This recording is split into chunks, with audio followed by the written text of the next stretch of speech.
Welcome to my channel. What's the most popular film camera on social media? There's one camera that seems to be the first choice and gets more coverage than any other.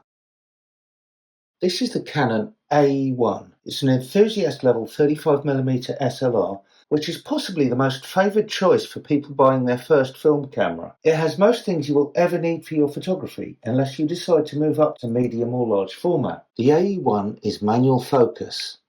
It offers both manual exposure and shutter priority automatic.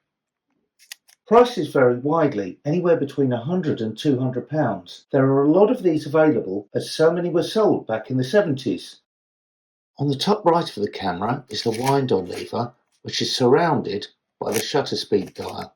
It goes all the way from 2 seconds to 1,000th of a second. You can hear a satisfying clunk when you take the picture. Just here is the frame counter behind the shutter release. After pressing the shutter release, turns on the light meter. A needle at the side of the viewfinder indicates the recommended aperture in manual or the aperture set by the camera in automatic. M lights up when manual is set. The shutter speed dial is easy to move with one finger while you're looking through the viewfinder. Lift the ring around the shutter speed dial to set the ISO. This lever allows you to set a shutter lock when it's set to this position so you don't waste any pictures. When you move it to there, you can take the picture. When you move it out there, that's the self-timer. And you can see the light flash as it counts down.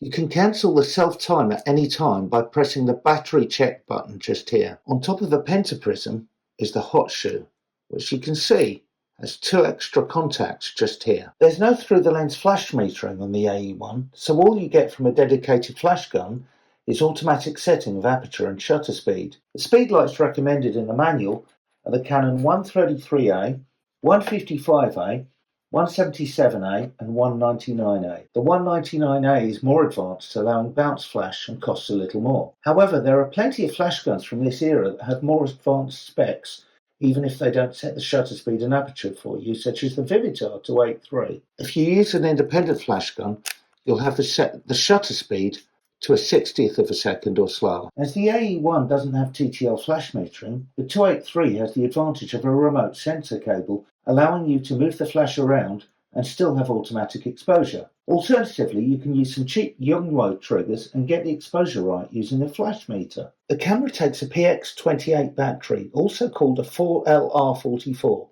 which is not commonly available in the shops, so you'll have to order that off of the internet. The camera doesn't work without a battery. The battery check gives you an indication through the viewfinder of the state of your battery. If the needle is at or below the index next to F5.6 in the viewfinder, then it has enough power. On the top left is the film rewind crank. Below this, on the front, is a cable socket for triggering flash. There are 2 buttons here.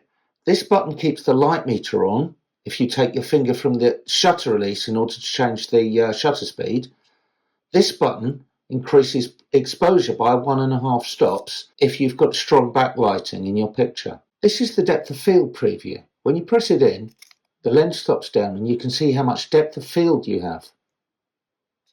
The lens mount is the Canon FD. The lens is attached using this ring around the base of the lens. Many of the top quality Canon Red L lenses were originally produced in the FD mount. There are lots of different lenses available on eBay from the same period, including those from independent manufacturers. I bought this 28mm Tamron for £20 on eBay, and I got this Vivitar 135mm 2.8 for just £7.50. The AE1 takes both FD and FL lenses, but not Canon EF lenses or the new RF mount. An FD lens is important for automatic exposure. If you have an FD lens, then this setting, just past the smallest aperture, allows you to have shutter priority automatic exposure. So you set the shutter speed and the camera will set the aperture for you. FL lenses are an older version of this Canon mount and don't have the setting on the aperture ring. With FL lenses, you don't have the option of automatic exposure. Loading film is easy. Lift the rewind crank to open the back, put in the film cassette, pull the film across to here, push the film leader into these slots, wind on a frame, then close the camera back.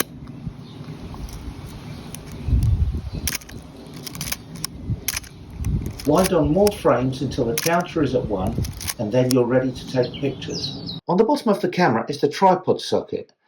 These are contacts for the Power Winder A, and there are more contacts underneath this cover here. The Power Winder A advances film at 2 frames per second. This button disengages the film rewind after you finish the film, so then you just use this lever here to wind the film back into the cassette.